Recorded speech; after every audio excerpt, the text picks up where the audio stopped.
दशकं 24 नारायणाखिल गुरु भगवन्नमस्ते सर्वत्र गोविन्दनामसङ्कीर्तनं गोविन्द गोविन्द श्रीहरये नमः। हिरण्याक्षे पुत्री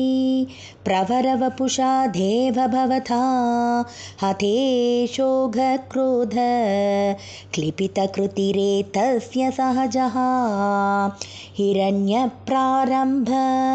कशिपुरमरारातिसदसि प्रतिज्ञामातेने तव किल वधार्थं मधुरिपो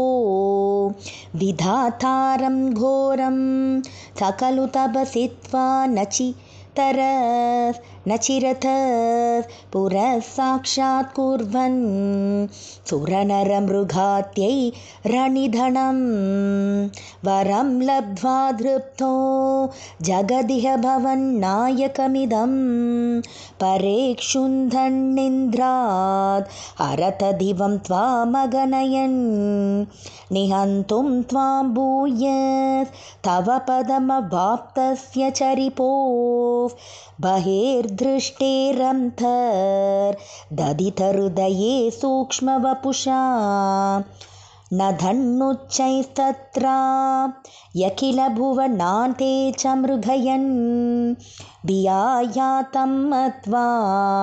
सकलु जितकाशी निववृते ततोऽस्य प्रह्लादः समजनिसुतो गर्भवसतौ मुनेर्वीणापाने रधिगदभवद्भक्तिमहिमा स वै जात्या दैत्य शिशुरपि समेत्ये त्वयि रथे गतस्त्वद्भक्तानां वरद परमोदाहरणतां सुरारीणां हास्यं तव चरणदास्यं निजसुते स दृष्ट्वा दुष्टात्मा गुरुभिरशिशिक्षच्चिरममुं गुरुप्रोक्तं चासो इदविधमभद्राय दृढमिति अपाकुर्वन् सर्वन् तव चरणभक्त्यैव ववृधे अधीतेषु श्रेष्ठं किमित परिपृष्टे ततनये भवद्भक्तिं वर्याम् अभिगदधि पर्याकुलधृतिः गुरुभ्यो रोषित्वा सह जमतिरस्येत्य विविधन् वथो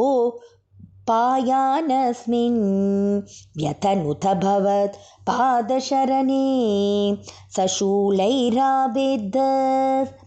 सुबहुमतितो दिग्गजगणैर्महासर्पैर्दष्टो यनशनघराहारविदुतः गिरेन्द्रावक्षिप्तो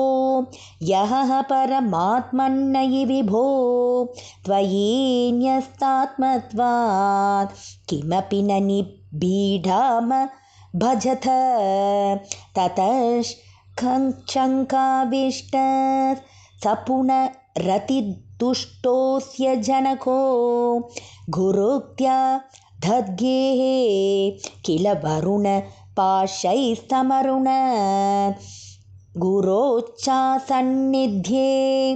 स पुनरनुगान्त्यैद्यतनयान् भवद्भक्तेस्तत्त्वं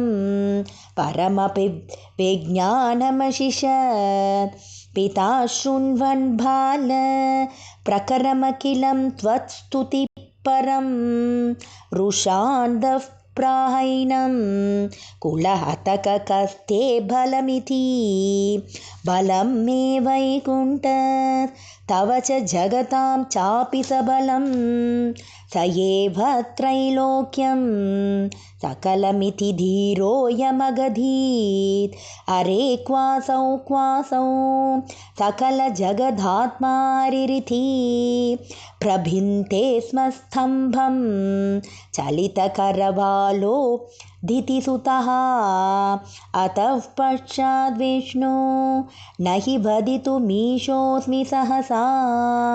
कृपात्मन् विश्वात्मन्